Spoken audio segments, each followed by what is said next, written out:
If you can get just the revenue, that is enough to do a quick underwriting. If you can take that number that they give you of, say, $10,000 a month, and then you take a 35% expense ratio, that means you're spending $3,500 a month. You have $6,500 left over. That's your NOI for the year, your net operating income. Then what you would do is you take that by a cap rate. And so a cap rate is a measurement of value, and that can allow you to get a purchase price. And either you're in the range and they're like, sweet, like, yes, those numbers do sound good to me, or you're close or you're way off. But either way, it lets you know, are you guys on different planets? Or are you at least like in close enough zip codes where it's worth the conversation? People are like, man, I can't find any deals. And dude, I don't know if I've ever seen someone just find a deal. A deal has always been created and made in some way.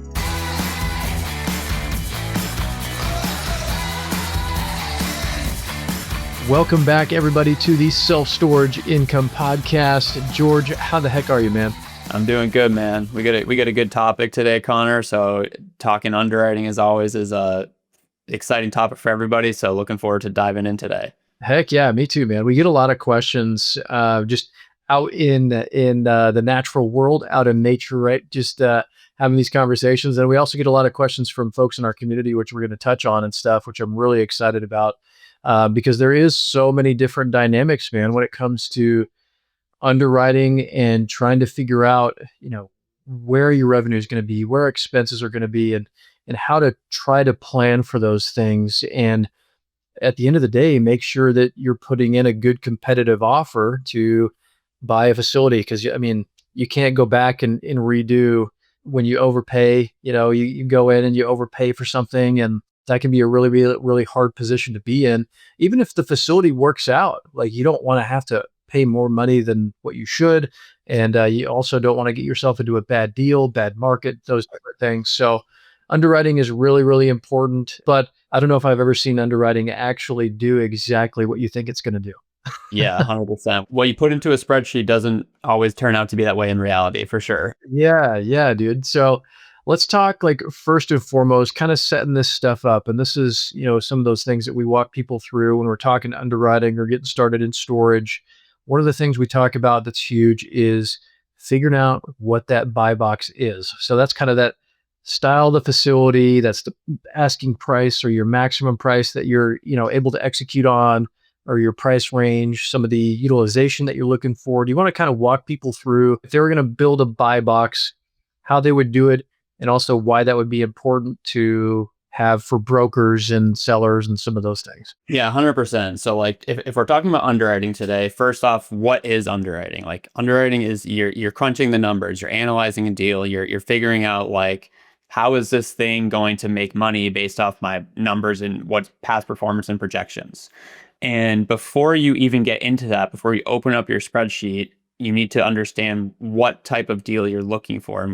We do this with a buy box. And so this is something that we emphasize all day long within the community. We talk about it on the podcast all the time. And essentially what a buy box is right now there's over 50,000 storage facilities in the United States. And they are not all going to be a good deal for you, and not for us, for anybody. Like, there's too many for one person, and that's a good thing. And so the point of a buy box is to filter that down and to be like, here's the set of criteria that I'm looking for, and then I'm going to ignore everything else for the time being. And so some of the specific things are first, like the asset itself. So like, are you looking for non-climate, climate controlled boat and RV parking? Of course, we're talking self-storage. So like making sure that you're in that asset class as well, but you're narrowing down the type of facility that you're looking for. And then there's the market. And so this could be looking in major cities, or you want to be more rural. You want to be in, maybe not New York, but you're looking for something more like Boise, a smaller city, but narrowing down the type of areas that you want to be in. And the reason that's important is because that's also going to tell you the type of competition you have. You're going to have significantly more competition in a major city like New York or LA or Miami compared to the middle of the United States in farm fields. So asset, market, and then the other ones that we look at are your strategy. So a lot of people think like, oh, I'm a newbie and I should just buy a mom and pop facility, which, like, it's nothing wrong to say that. And I think that is what a lot of people do. But recently I had this conversation come up frequently now with people being like, I've been in single family for years, but I've been developing luxury homes. So I think I should just go right into development or conversion. And so your business strategy should be based off your background and what you've done that you can shift over to self storage. But so again, going down now, asset, market, business strategy, you'll have for that value add, conversion, acquisition plus an expansion, ground up development, any situation like that. And then the last one is your budget. So what do you have for capital? What access do you have for money for a down payment? And then when you tie all that together, that will reverse engineer what parameters you're looking for. And then the last thing for this is to be realistic. Like to say I want a three-story climate control in downtown LA that is 100,000 square feet and my budget is $100,000. Like zero deals are going to fit that buy box. And so obviously that's an example, but just like use if you're like, I don't know what deal, I don't know how to start a buy box, figure out what meets that parameters of what you have and what you don't have, and then work from there. I think that's a really important piece to talk about, because there's a lot of times, whether it's the books you read, the podcasts you listen to, whatever it is, there's this idea that so much of everything, out there in the world, whether it's creating businesses, buying them, real estate, whatever, that there's like this linear path to go in and achieving those things. Like, oh, you just do this and you do this, and these are the three pillars to this thing and that thing. And it's like, well, actually, like, you really got to figure out what those things even look like and what they look like specifically for you. Going back to this buy box, like, what is that specifically for you, for your experience and your ability to actually execute? Like you said, are you going to go and develop? Are you going to convert? Are you going to just go and buy existing and value add through operations? Even down to, I mean, how you're going to operate the facility day to day. So if you don't have those answers, it's going to take some time and some work and some energy to go out and talk to lenders, to talk to industry professionals, to really figure out, okay, well, shoot, I don't even know what my maximum price would be. Like, what can I afford? I've got X amount of money saved up, and maybe I've got some friends or family, or I've got some other people that I've known in the past that like to invest in real estate or other opportunities that are similar to this. Like, really start going and having those conversations and get that information so you can start understanding it. Don't just sit back and be like, oh man, like, well, I don't know. I don't know how much I can afford, and I don't know how much this is or what that is. Like, go and ask the questions and actually like seek the answers and get them. Yeah, and your buy box can and will, and really it should change. It won't be the same. But what Connor is saying is like, don't overcomplicate it. Like, get something together so that way you can narrow down all 50,000 facilities and then be like, okay, here's the parameters I'm going to look for, and then work from there. Like, you'll have to iterate this and change over time. Our buy box constantly shifts for internal reasons or market reasons. So know that it'll change. You just want to set something in line to get you going. That's a really, really good thing to talk on too, is how that changes for sure.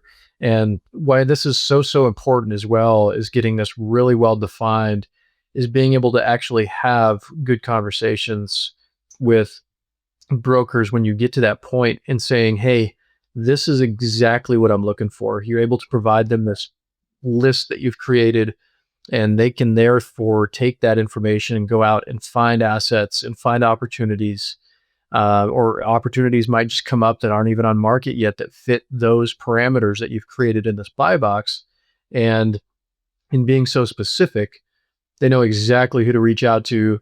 It tells them that you're serious, you know what the heck you're doing. Like, you're not just here to try to let them figure it out. They probably got a million people calling them just wanting a good deal. And so, like, if you can provide them everything that you possibly can that outlines what a good deal is to you, that fits that buy box, you're going to be so far ahead of everybody else. It's not even funny. This isn't like me and Connor just saying this about brokers. This is what brokers tell us that they want. And so this is like, they're like, give us a criteria. Brokers get paid to transact deals. Mhm. And so if you can help them know what you're looking for and what you're not looking for, then that's saving them time. Yeah. And a broker too, you might have 5 bullet points in your buy box. not every deal is going to hit all five of those, but maybe a broker might send you one that hits three of them or two of them, and you're like, okay, now you start, deciding like what's more important to me here. But yeah, the idea of just saying like send me any good deals you have, like that's the quickest way for a broker to ignore your email or phone call. 100%, man. And they've got a really long tail on that whole sales cycle that they've got. I mean, you're talking months of time that they invest in these things. And so it's really, really important that, and they're obviously just going to pick those people like you guys who are listening to these podcasts, who get this information, who implement it, hit the ground, day one, having a good idea of what they're looking for, how to make their life easy, and help them make money. One of the things too that we hear a lot about, man, I want to shift gears, is you get a lot of times people are confused on what metrics are the most important things to be looking at first. Because what we want to avoid, ideally, you guys don't want to go out there and be underwriting, going through this full underwriting exercise for every single OM that you get, for every single deal that you see. You're going to be spending so much time doing those things. And, it might be a good exercise to do for a couple days just to get used to underwriting or something like that. But what you want to be able to do is identify opportunity quickly and be able to execute on it quickly. Because if you're looking at what appears to be a good deal to you, there's a pretty dang good chance that there's going to be a number of other people out there looking at the same deal and thinking the same thing. So the faster you can, close the feedback loops, make decisions. Yes, I want to move forward, or no, I'm not going to move forward on this. The faster you can get those LOIs out, the faster you can get things under contract and start actually moving the needle. Are you a new self-storage investor and want to know what that facility is worth, what the risk is, how to underwrite it? Well, that's exactly what we do in a feasibility study. A feasibility study, we actually look at the market for you. We look at the finances, the underwriting, we show you where the upside is, the downside, and all the risk. That is actually what you can provide to banks to get capital and investors. It's a big worksheet, which most banks actually require. So if you want to know what a storage facility is worth that you're looking at, come to us, follow the link in the show notes, and we will tell you. So let's dive into metrics, man.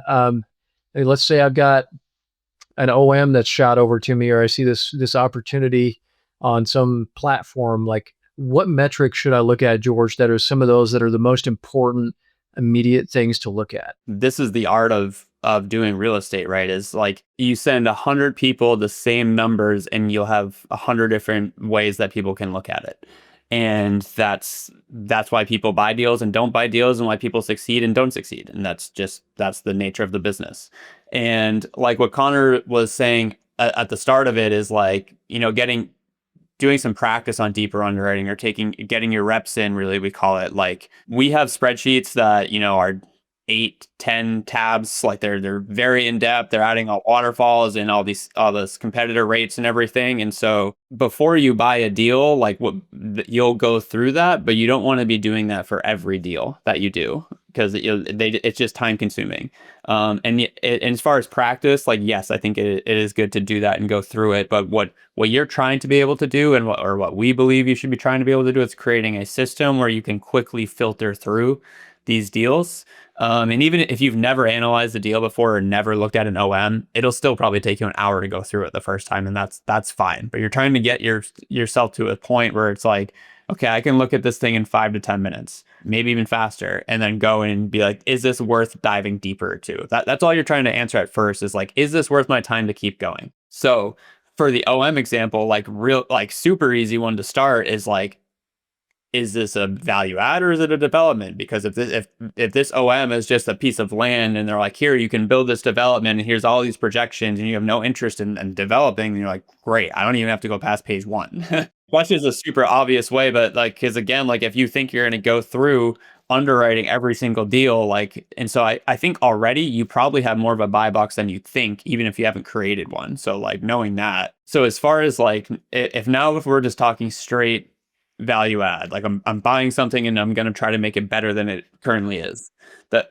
if you can get simply the revenue just what money is coming. And you can do this for an OM, or if you're off market and on the phone with an owner, because especially with the off market, they might not know all their expenses. They might not have all their tax returns, and or just like they don't want to share that with you if you're just some random person calling. But most people know, most business owners know like how much money's coming in the bank each month. Like that's the number everyone cares about in business. And so if you can just get simply the revenue, you can then use in storage, we use an expense ratio. So that's another metric we look at, meaning that like in storage, the industry standard is 35 to 40%, which means that for every dollar that I make, it costs me 35 cents to make that dollar. So that's an expense ratio. And so if you can take that number that they give you of say $10,000 a month, and then you take a 35% expense ratio, that means you're spending $3,500 a month. You have $6,500 left over, and then times that by 12. I don't know what that is. That's your NOI for the year, your net operating income.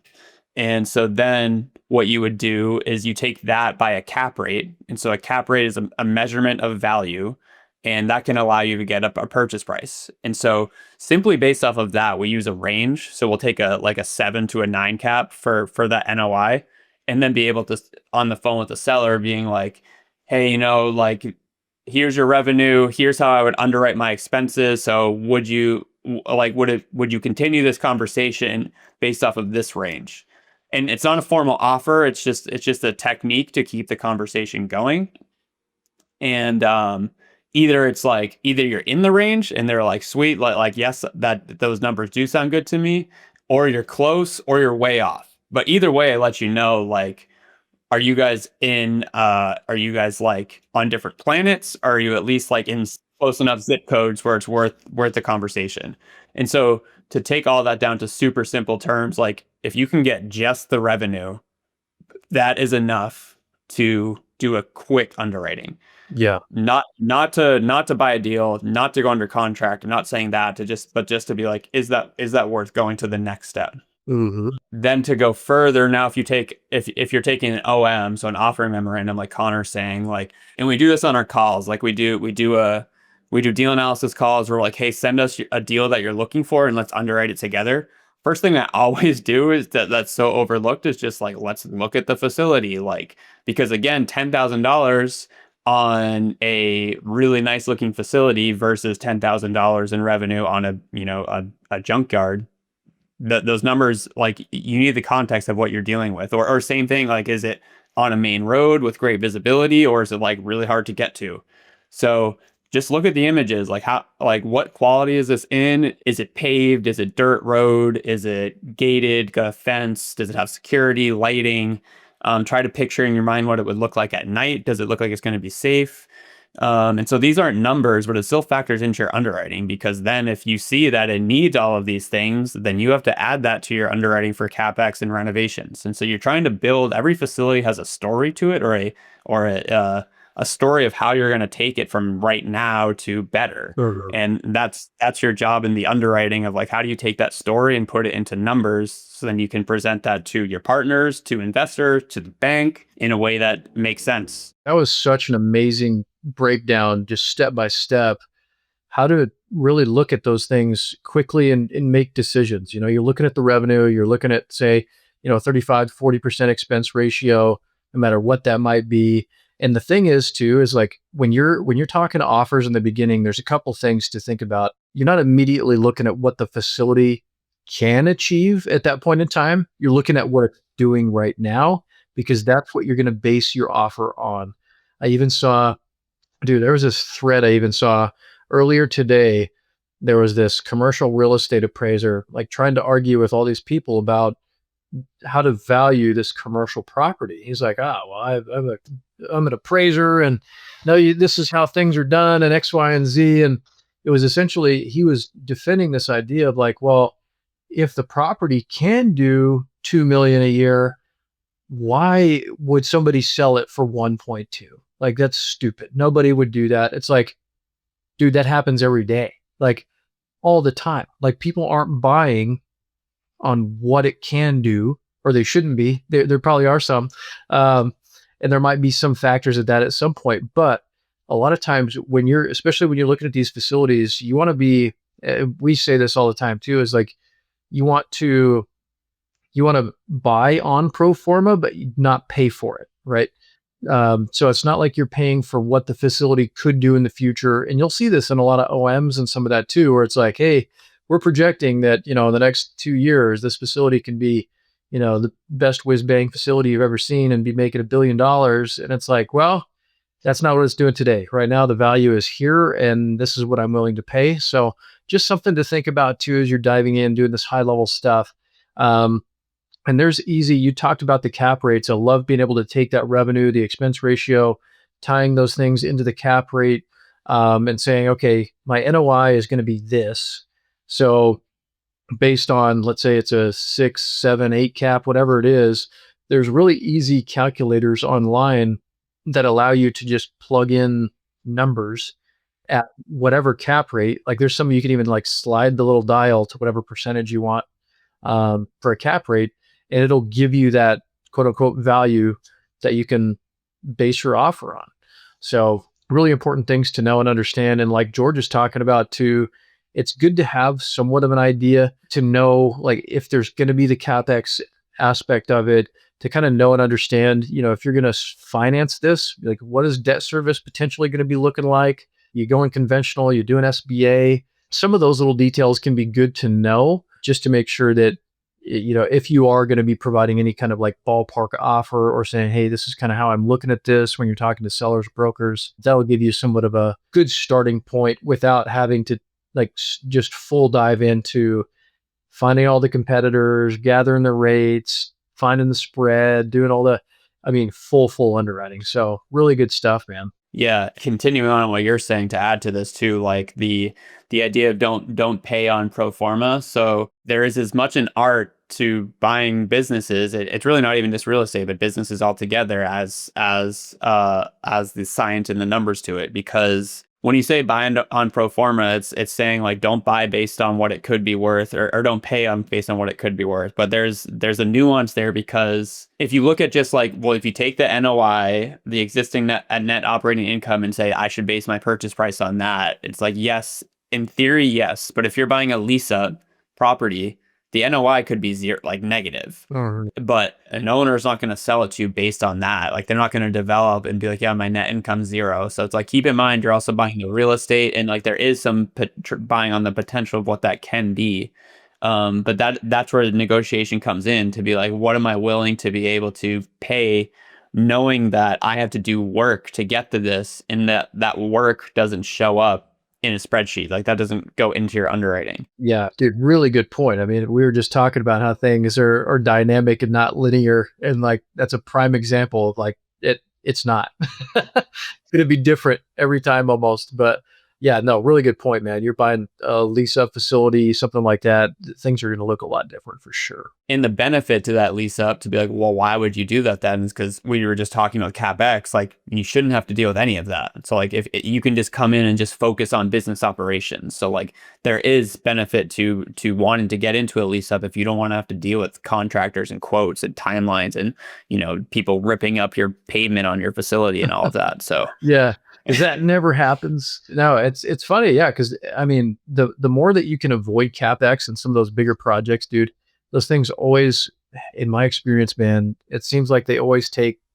We had kind of like this funny but real quote unquote rule, dude. Whatever we think it's going to be as far as the timeline and the cost, just double both of those, and you're going to be closer to what it actually takes to do a lot of it. So, yeah. anyways, yeah, they're nightmares. One more metric here to share is just you mentioned this briefly, but your debt service. And so the reason why I like the debt service is because that is what the bank cares about. And so you, at that point, like you're not thinking about what your net operating income is going to be or what your returns are going to be. It's just, and what your debt service is this your NOI divided by your debt payments. And if they were equal, so like if your NOI was 100,000 and your debt payments were 100,000, then your debt service coverage ratio would be a 1. And banks want to see a 1.25. So that would mean your NOI has to be 125,000. Basically, a bank wants to be like, can this pay the loan and still have cash left over? And why that's nice is because now you're taking your own personal opinion of the deal out of it, And that's also a negotiation piece, because if the seller wants X number and your underwriting doesn't get you the debt service, you can be like, hey, seller, I would love to make you an offer at this price. I know you've owned this facility for years. It's your baby. You've taken care of it, but I'm trying to finance this, and we're not hitting the debt service coverage ratio at this price. So I can't offer this. I'd love to pay this, but the bank won't let me. And Mhm. so now you're blaming the bank. But it's based on something that they actually want. A bank's going to want, generally speaking, you to hit that 1.25 ratio in a 2-year time frame.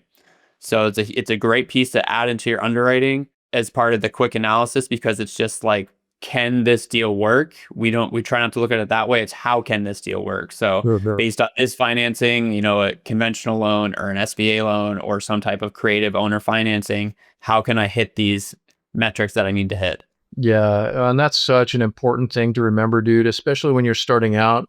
Know and understand, if you haven't done it before and you're just starting and you don't have a baseline for how much work all this stuff takes and how much time it's going to take to do, just know that it's going to take a lot, and you're going to submit a ton of LOIs. You're going to have a ton of conversations, and it's not going to be a super fast overnight thing. Most likely, I mean, you might win the lottery somehow and find this amazing deal in 2 days, and rainbows and sunshine. But very uncommon. I would expect it to take a long time to go through and to find a deal that fits.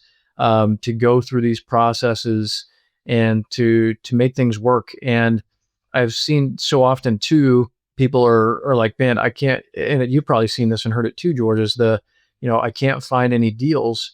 And dude, I don't know if I've ever seen someone just find a deal. Like, I think a deal has always been created and made in some way.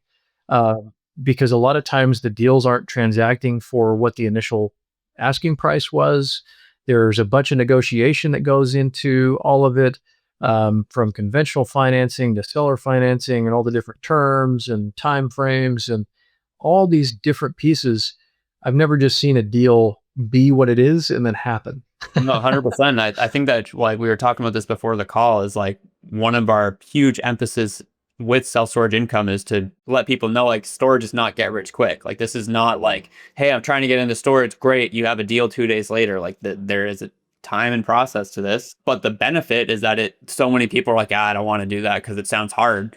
Um, but we've seen people build like significant wealth through this. And even though it's hard, it's not, you don't need a PhD. It's not rocket science. It's like, you can go through these simple things that we're talking through to create your own buy box and do these quick analysis.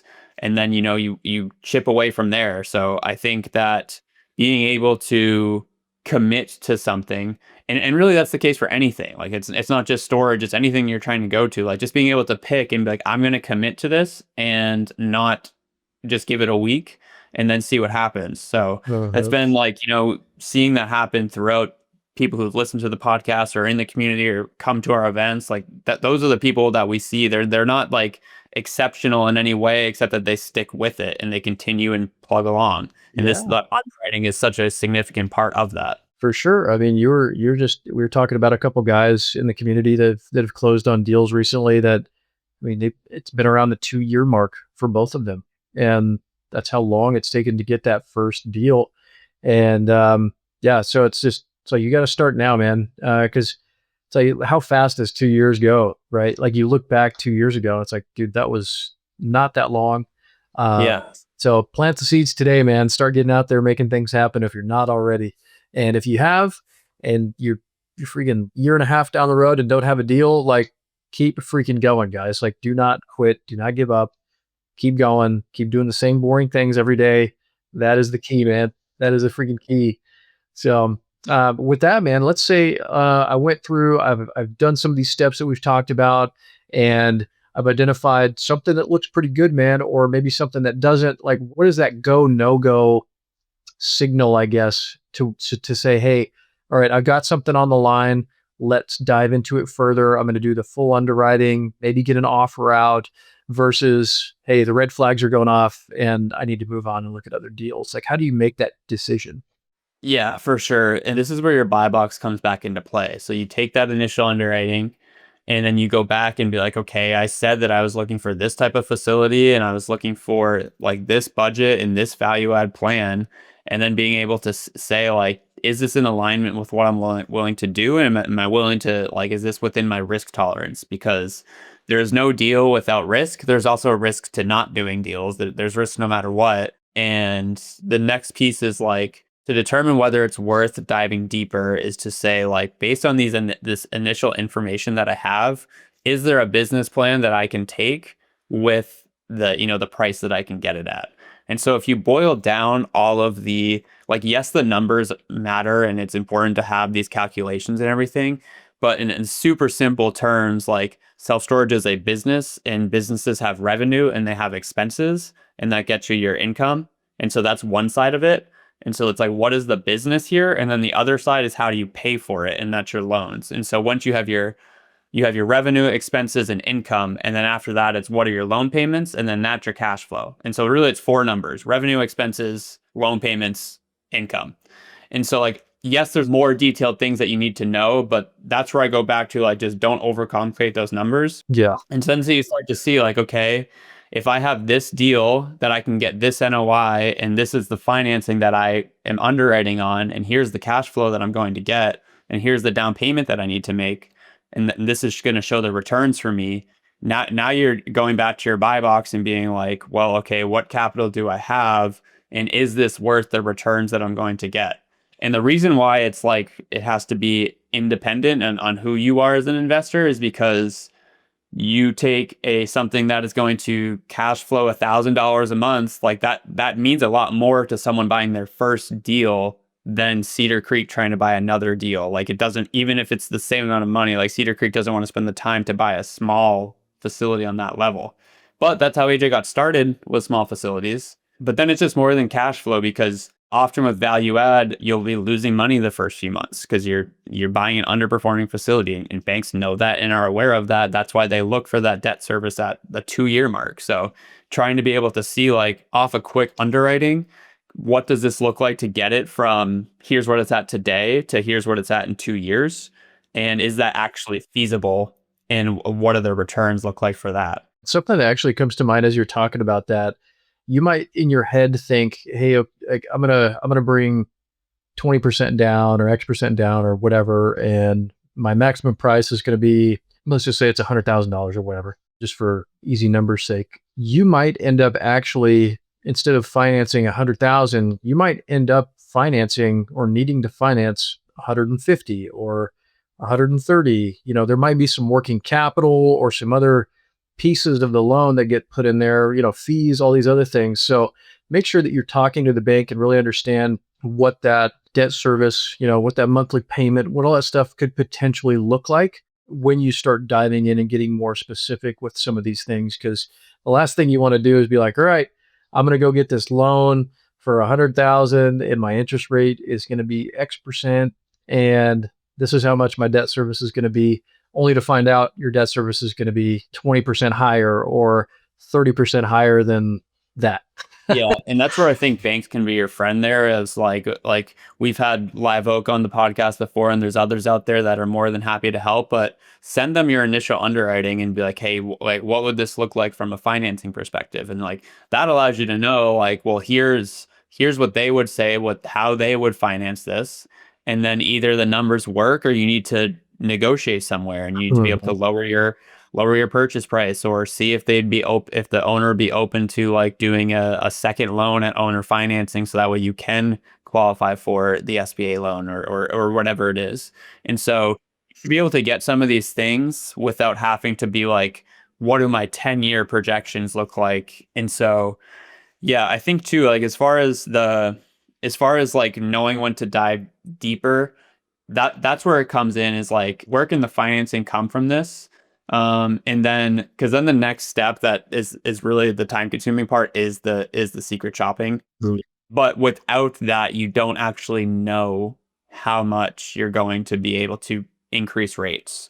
And so like you can do a quick look online on, first off, you can do it for free. You can just use Google and search all those things. You don't have to spend money on them. But we use tools like Tract IQ that allow you to aggregate all of this and, go beyond what you can just find simply sometimes on a Google search. They can find additional info.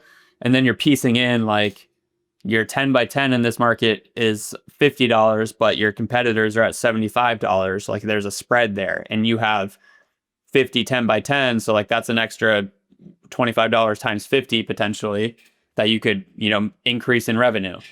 And then even still, just what's on Google or on Tract IQ or on these websites, there's some facilities don't have websites, or they're just showing you their web rate or the street rate, but you don't know what the in-place rate is. And so that's, again, like not all of the information that you need will be right in your face available to you. And some of it you have to, fill in the gaps. Like, okay, if they're charging, if they're doing a promotion for first month free, like there's tons of different promotions out there, but that's not going to be what they're paying if they're there 6 months later.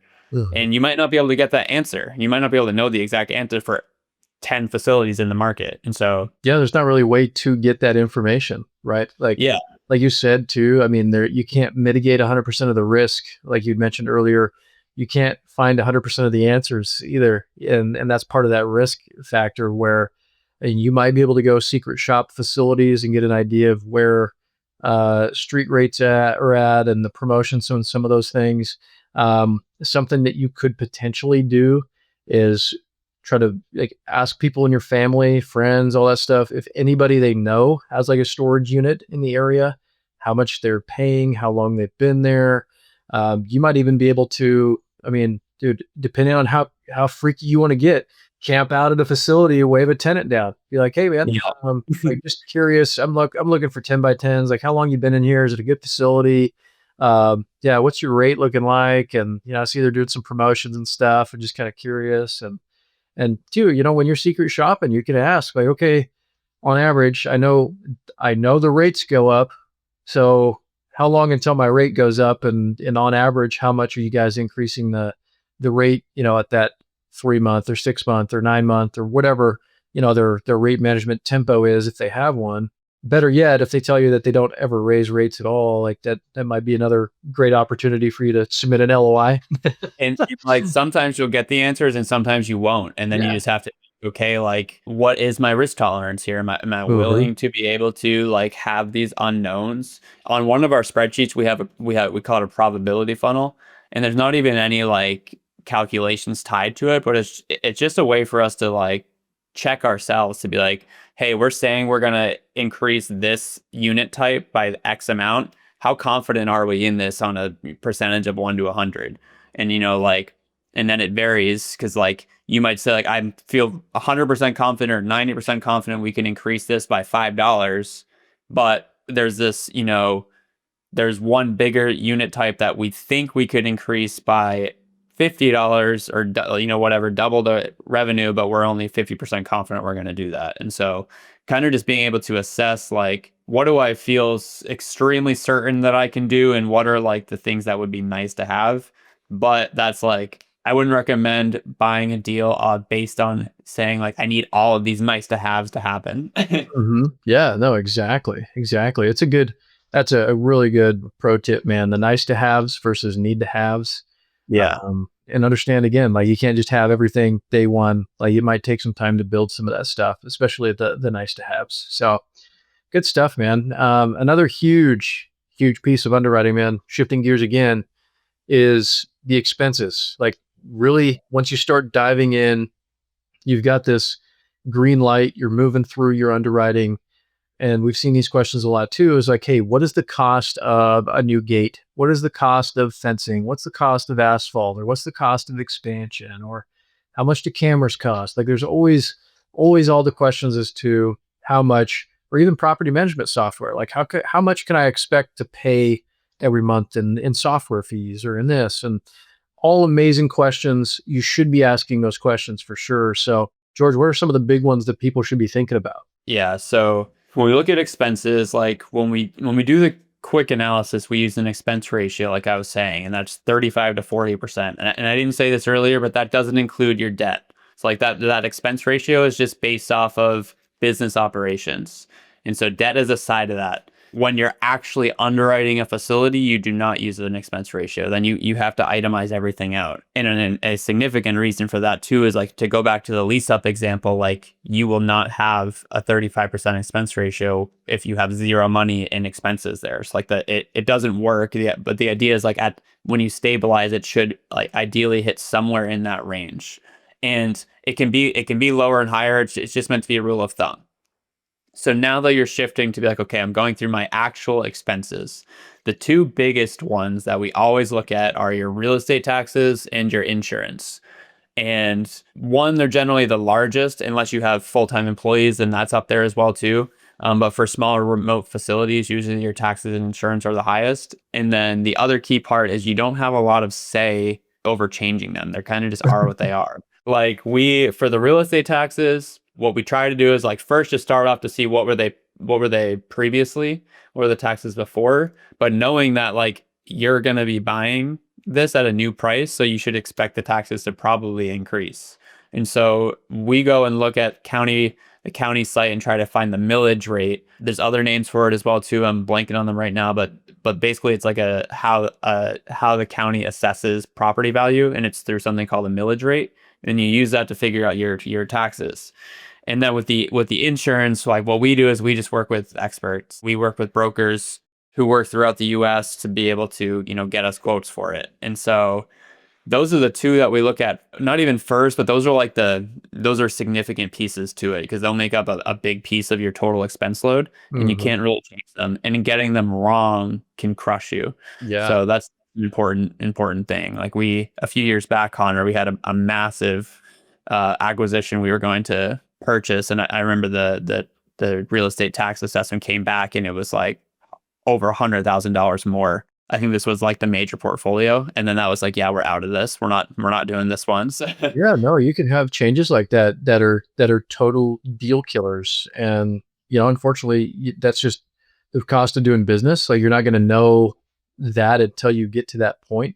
I think I might petition to change the name from millage to pillage.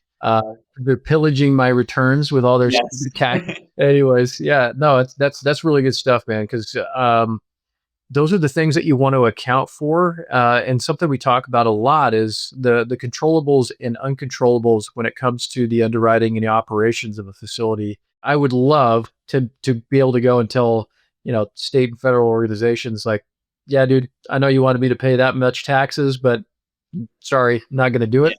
Maybe someday, I don't know. I'm just dreaming. But there's those things like that you really can't truly affect at that moment in time, right then and there, and say, well, actually, I'm gonna affect or change my taxes or my insurance in this way. And there are certain things that you might be able to do with insurance to try to get some better rates and some of that. If it's improved security or some different things that you do, but it's not going to be like monumental in most of my experience to really change much. So yeah, really, really good info, man. And then I saw you made note of the margin of stupidity. Yeah. Got to keep that in there, dude. Because yeah, I mean, you want to have room to mess up, right? Yeah. And so, I mean, if anyone who's listened to the podcast before has absolutely heard AJ and Connor and talk about this before, but if this happens to be your first time listening to the podcast, Warren Buffett has a philosophy called his margin of error, and AJ calls it his margin of stupidity. And basically it's like, what are all the things that even if I mess all of this up, that I have to get right for this deal to still work? And so we'll even put that in our spreadsheet of just putting an extra, X amount of expenses depending on the size of the deal. Say it's $5,000 in expenses for what that is. Just like, here's my underwriting, here's my margin of stupidity line item in case I totally mess up, and now here's what that cash flow looks like. And so kind of going through a few more of the other like itemized things to look at too, like Connor was listing off some things that are great too, is that's especially around like renovation and CapEx. Like that's going to vary significantly on where you are in the US and like the size. Like a lot of that's going to be based off square footage. Like it's not just like, hey, pavement is this. It's like how much pavement and where are you? And so the best thing you can do, same thing with gates and fencing, like the best thing you can do is reach out to contractors and professionals and get quotes. And you don't have to like waste their time. Just try to just be like, hey, I'm looking, do you have like a cost per square foot for this type of fencing? And then use that for your underwriting. Like try to keep it so that way, they never want to talk to you again because you're asking so many questions on something that isn't yours. That's a really good point too. Is like getting that, like letting them know up front, like, hey, this is what I'm doing. I'm looking to get this facility and these are my plans for it. How much would it cost to do? Because yeah, the last thing you want to do is get 10 quotes from a contractor and like, dude, I'm not answering your call anymore. Yeah. And just literally say, like, I'm not trying to waste your time. Like you Yeah, don't have to spend an hour on this sending me a proposal. Like, just give me a quick number. That would be super helpful. dude, So, 100%. Well, dude, talking, whether you're working with investors or banks or any of that, if you can talking like negotiation power and really identifying value, if you can walk through the door and have three quotes from three different contractors on what it's going to take to pave the facility or to install a gate and show them like, hey, this is exactly what I'm looking at and looking for. I mean, that kind of stuff is going to show just how squared away and professional you are and really set you up for success. And to where the bank's not going to be like, well, no, actually, or, the seller is going to be like, oh, no, actually, a gate doesn't cost that much. It's like, well, here are three industry professionals that do this 24/7 that say that's how much it is. yeah, for sure. And it takes you out of it. It's like, this is expert opinion. This is the people who are actually doing it. So yeah, Yep. super important. One last expense bucket, I would say, if we talked about like your the things you can't control, like your taxes and insurance, and then your what that topic I consider like CapEx. Like, once you pay for your gate, that's there. You're not paying for it monthly, or your fence is there. Like, that's just like one time, get it done. And then you have like your other operating expenses. And that again goes back to your buy box, because if you're trying to buy big facilities where they're 100,000 square feet and you need full-time employees, your expense load is going to be very different than if you're trying to manage out-of-state facilities remotely using technology. And both work. We do both. Like, we have larger facilities and others where we're trying to really just be as remotely managed as we can. But that's where you're going to get into management fees, where whether you use third-party management or you're self-managing, we still say to underwrite it with management fees in there, because you may want to sell the facility and they operate it differently, or you may plan to self-operate, but things change and you get busy or you buy another deal and then you need to hire a third party. Those you do have more control over, because they're just business decisions that you make. How much you need to spend on ads is another thing that's really significant. Like, if you're, again, dealing with a lease up or having occupancy issues, or if there's a ton of competition, or maybe you're getting onto spare foot and having to implement cost factor to that. Yeah, those can be huge upfront investments. Let's say you're using a third party referral service on your lease up, like you're wanting to use something like Sparefoot, which we've used in the past to help market your facility and drive lease up, where you're bidding a multiple of monthly revenue. Let's say it's again $100 for a 10 by 10. You might be paying $300 to get somebody to move in, to find that lead to move in. So essentially you're paying 3 months of revenue up front for that person. But based on the lifetime value of that customer, you're going to make money, right? You're not going to, it's not just, you're going to pay $300 and only make 100. You're going to pay $300 and then, average length of stay, let's say, is 15 months. You could take your, $100 a month across 15 and say, all right, well, I'm going to make $1,500. So spending $300 is worth it. But you have to know and understand that time frame and say, well, it's going to take me X amount of time to make that money back or to see that return on investment of that ad spend or those marketing dollars or whatever that looks like. So What Connor's saying there too, like, that is going to vary market to market, and so it's hard to know that for your underwriting. But I think what Connor was saying is so important, that it's worth knowing for all of this, because every self-storage business has to know these numbers. And it's, what does it cost you to get a customer? What is your cost per customer acquisition? And then what is the lifetime value? And if you have those two numbers, like, it costs me $100 to get a customer and they're going to pay me $2,000 over the lifetime of being there, then it's like, that's a great equation for you to be willing to spend $100 to get that customer. And really, you could get so nuanced that you have a lifetime value for every unit type as well too. But it's all going to factor into, what is it worth for you to be able to get that person in the door, and how long are they going to stay? And so that's where we really get into revenue management. And that's why people give promotions, because they're like, well, instead of running ads to spend money on ads, I'll just get somebody in cheaper knowing that I'll make up for it in the long run. That's where you dial into like, what is the competition doing in my market and how do you underwrite that into your business plan? Even if you're totally new, that's where I think the reps are good to see. Like, go research. All you have to do is get on Google, look up an area, search self-storage in that area, and then start looking at the facilities and what their competition is doing.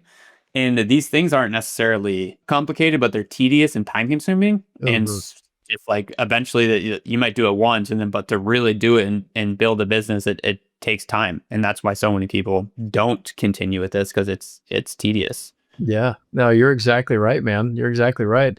And one of these things we wanted to tie into our conversation today was we talked a little bit about financing, using friends, family. We talked about using banks, some of that.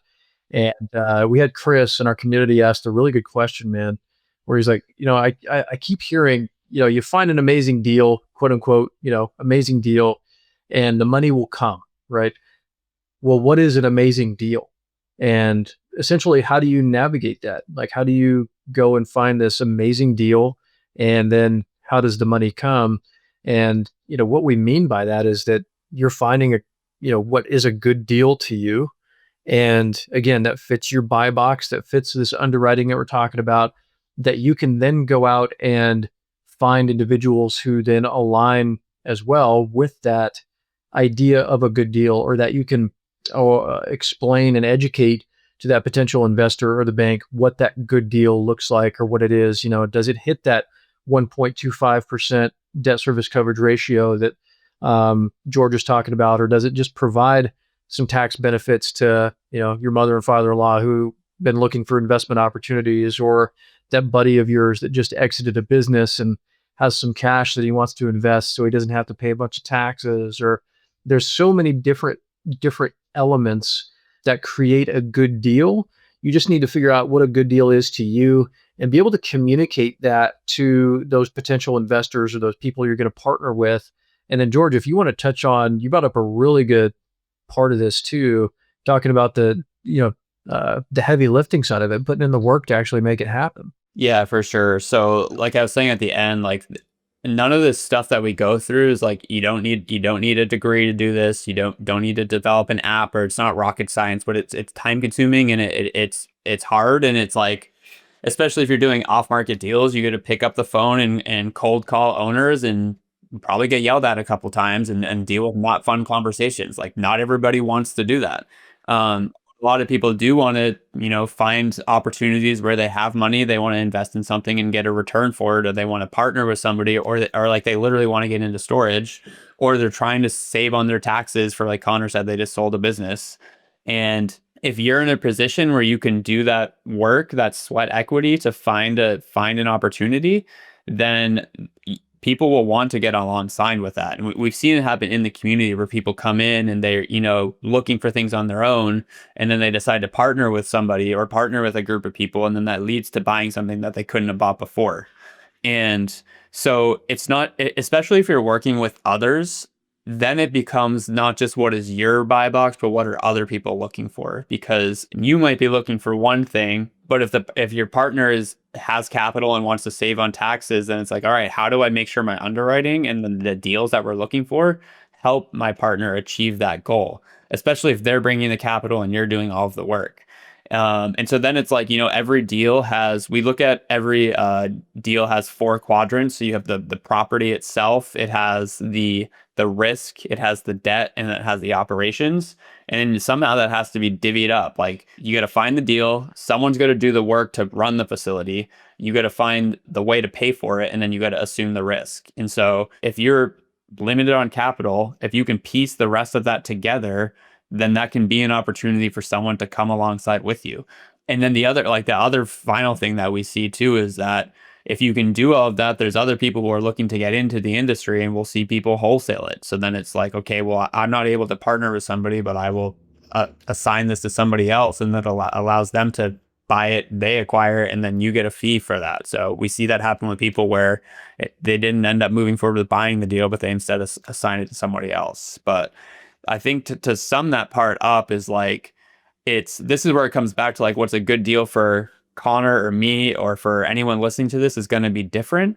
And that's the benefit of real estate, because if it was all just like objective, then there would be no deals because they would all immediately be bought in. That's why deals stay on the market too long. That's why deals go quickly. That's why things have to go through creative financing or fall out of contract, because not everyone looks at the numbers the same way. You can't underestimate how much value there is in even just putting in the work. I mean, it might not even be all these details of the deal itself. It could very well be, the fact that you've got any kind of an opportunity and have put in all the legwork, the sweat equity, like you said, and just have this opportunity on a silver platter ready to go for somebody who's just looking for something that has any of the benefits that storage can offer, which we know it can offer a ton of incredible benefits. So, really good stuff, man. Really good stuff. And I mean, lastly, you talked about keeping things simple, not getting too overcomplicated, those different things. And it kind of ties into this as well, where you don't want to get too carried away with these two different aspects of what you really understand what the facility can achieve versus what you're actually underwriting and Yeah. what you expect in like 100%, or 90% versus what you're putting in your underwriting. Because you could say, hey, like I'm in this market, these guys down, a couple miles away, they opened a, expansion 6 months ago. They're already leased up and there's a ton of freaking demand still. So I've got this facility I'm looking at. I have no doubt that, it's a lease up facility. I have no doubt it's going to lease up in a year at the most. Don't bank on that. Like, still be conservative in your underwriting. I mean, dude, how many times have we seen people get caught with their pants down, for lack of a better term, expecting the market or expecting something to happen in a certain way, and it doesn't pan out like that. Yeah. You cannot change the price that you buy a facility at after you pay for it. And so that's so critical in being conservative in your underwriting. And what we've done in the past is looking at it from like a three-level approach. So like, what do the returns look like if we do an incredible job operating this? Everything goes our way. What does it look like if we do not a good job? And what does it look like middle of the road? And that allows Mhm. you to really kind of get a bird's eye view of different future outcomes.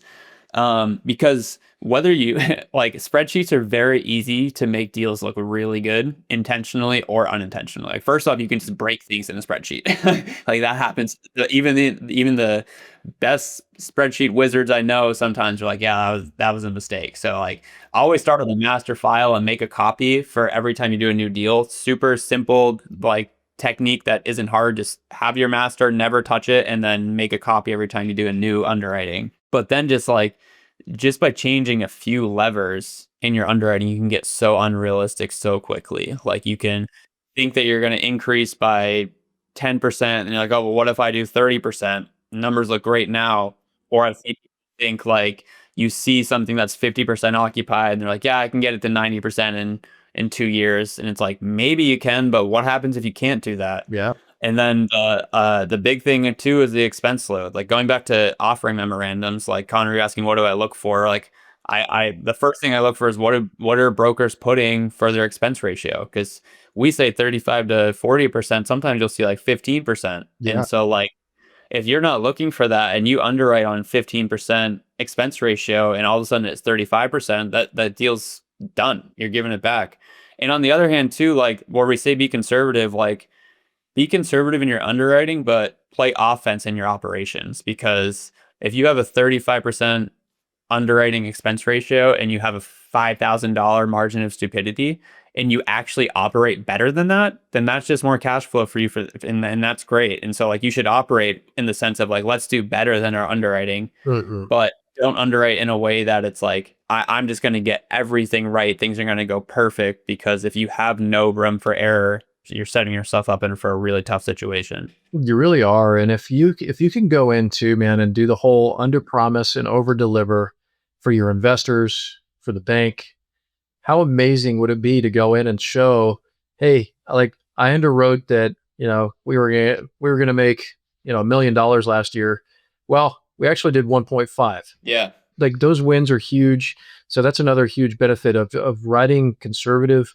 Obviously, you don't want to like try to make it look bad or anything. It's not like that. You want to be very very honest, direct, and have very realistic expectations, erring on the conservative side as far as what you think things will be able to achieve. If you've got people in the market that are charging $300 for a 10 by 10, the facility you're looking at is only charging 100.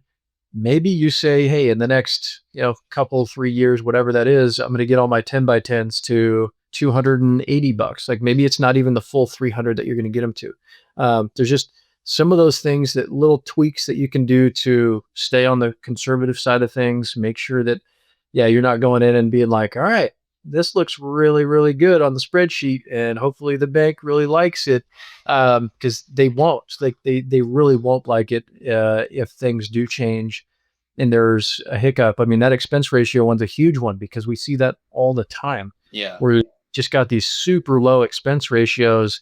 And you're like, dude, I think I've seen a few facilities that we've operated in the past get like into the high 30s. Like, I mean, most of our facilities were, high 30s, low to mid 40s expense ratio. We had staff and we had all these things going on, and we're obviously a bigger company in some of those elements. But just for example, I mean, that's what we're looking at. So really, really good tidbits, man.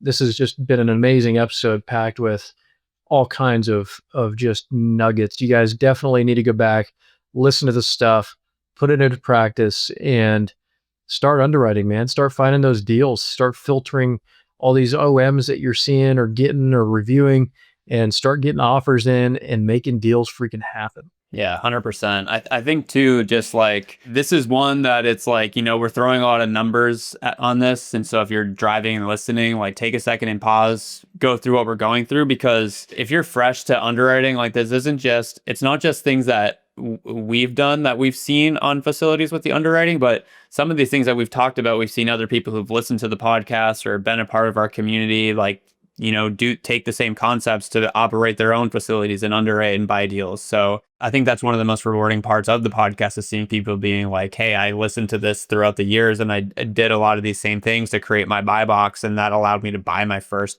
facility. So these are things that we're constantly learning and improving. Like your underwriting process is never done.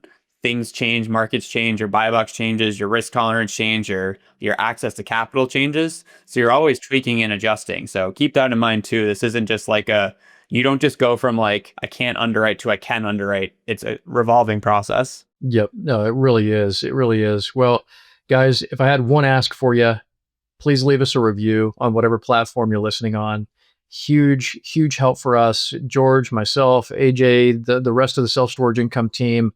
We couldn't do this stuff without you guys. We love hearing your feedback. We love seeing those reviews come through for us. Helps us out a ton in rankings, and obviously is just another way for us to connect with you as well. So get at us in the reviews, and make sure you're subscribing to the YouTube channel, all the different things, getting at us. Check out the Self-Storage Income website, all the links in the description, in the show notes here. And use the resources, man. Like, get out there and make it happen. This is all it takes. So with that, George, thanks so much, man. It's been an awesome episode, dude. Yeah, appreciate it. Thanks as always, Connor, and see you next time. Heck yeah. See you guys.